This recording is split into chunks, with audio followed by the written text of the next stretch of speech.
Some of the issues with buying something and making a stand are that you've got to attach it, so we've chosen to use some 2x1 tubing for the basic frame to support it. I'm going to mark some holes to drill through the tubing, but first I want to do is center the frame in my subframe and take into account some of the forces that'll be at work when he's doing the pressing. Pivots here, so I'm pretty confident that if I have legs out in the corners, we're going to be in good shape. So it's a good footprint for this little stand that we're making. I've centered the frame in the subframe. I've drilled 2 holes here and here after centering it, and you'll notice that when assembled, this frame was a little bit off. I may take some time just to see if I can square it up. I'll probably do that right now. I'm going to loosen this up and see if I can kind of get it squared up. It's not the end of the world, but if we can make it look good, why not? There's a lock washer under there.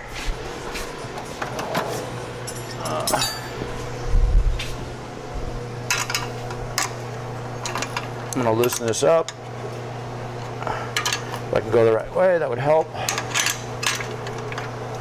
So I'm loosening up this bolt just so that I can rearrange this piece of aluminum angle iron a little bit. I'll go over to the other side.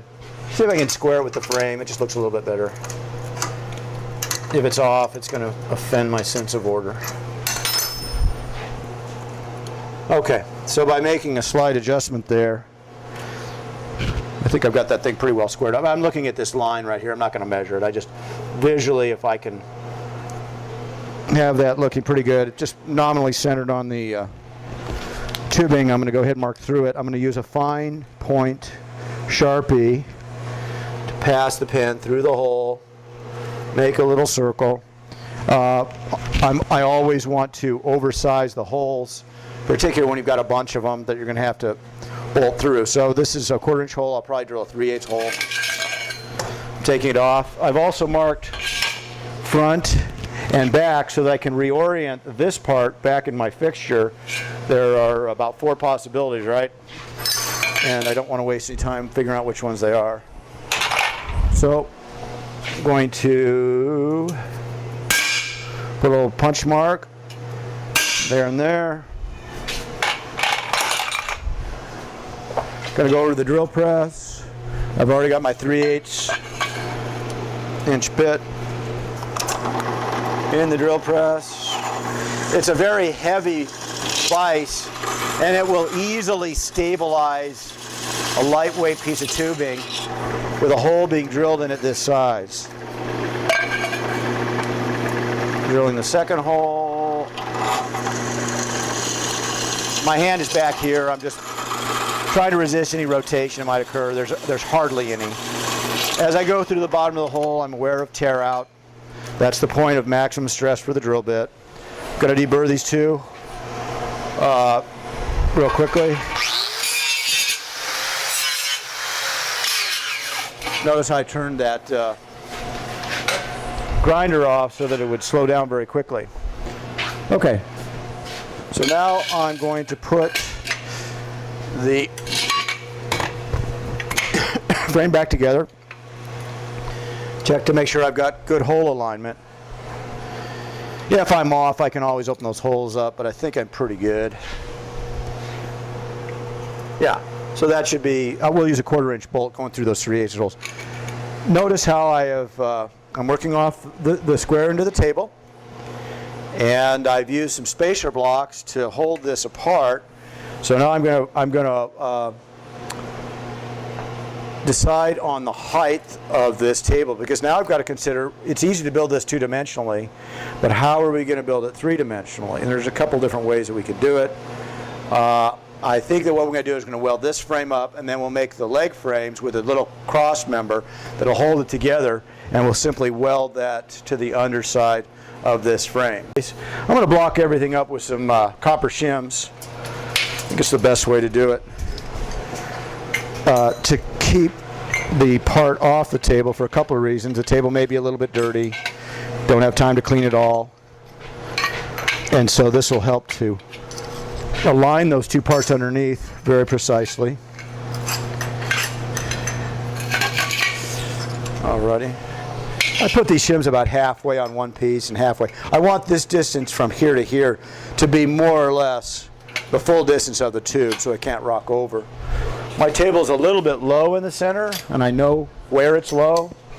And I know that in this location it's about 1/8 of an inch low. I'm going to go through a video of actually fixing this table.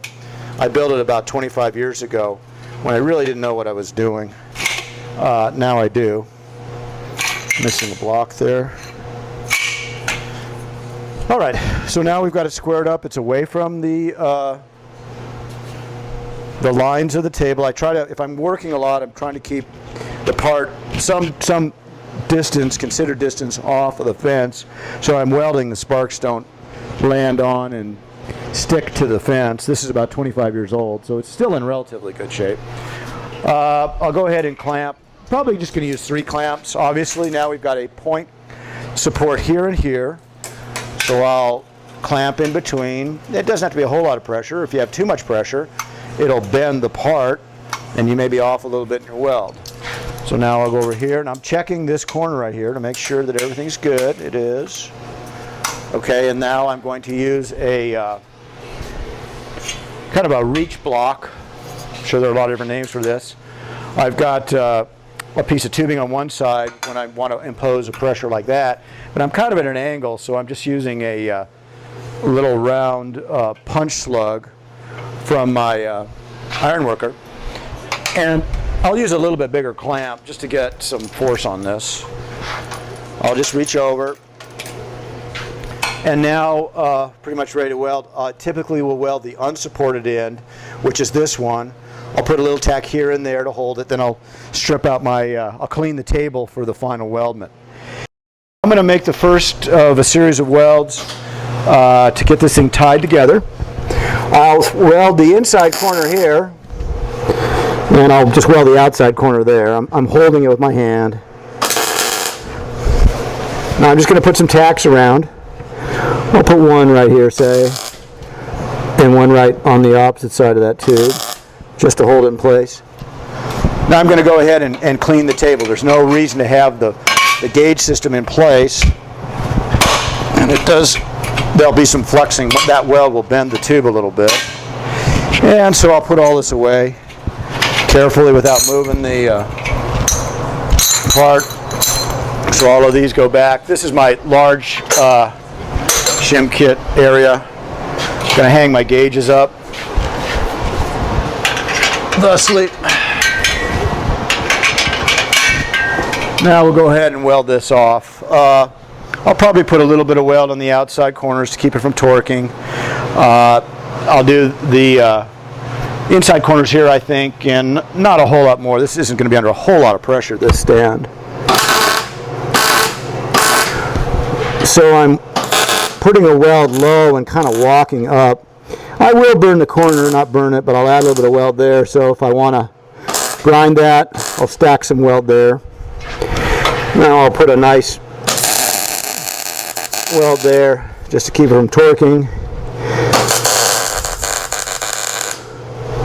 Sometimes you want to watch out for that particular weld because it will bend your project. If anything, I'll probably fully weld this side to keep the tubes from torquing. Now I'll put a little tiny weld on the opposite corners that I have not gotten, and then I'll check it all, and I'll put a weld down across the seam.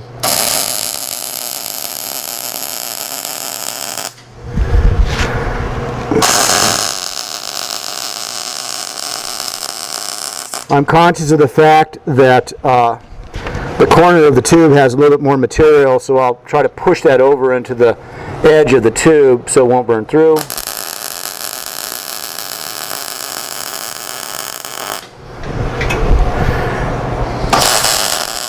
If I wanted to push it, I'd turn around here. Again, I'm pushing the material into the joint just a little bit.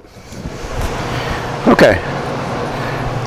For the stand that we're building for David, I think that's going to be plenty of weld. It's pretty easy to over-weld a project in my view. I'll put on my safety shield, and I'll just clean that weld up a little bit with the flap disc.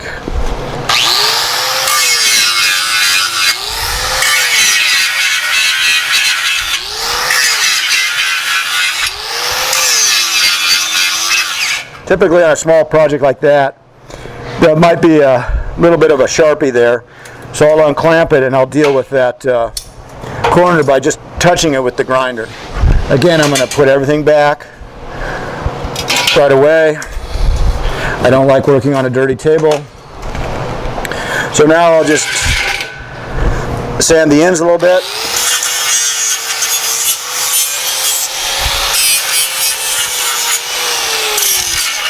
I think it's a good philosophy that anything that leaves your hand as a fabricator should not hurt anybody else's hand. So you don't want to have any Sharpies or anything like that. Dave will probably paint this, so I'm just going to kind of make sure that I don't see anything unusual on the underside. Okay, so now the top frame is done. We're going to go ahead and make the leg elements. We're going to decide on an overall height, and then we'll build the leg elements flat on the table, and then we'll stand it up.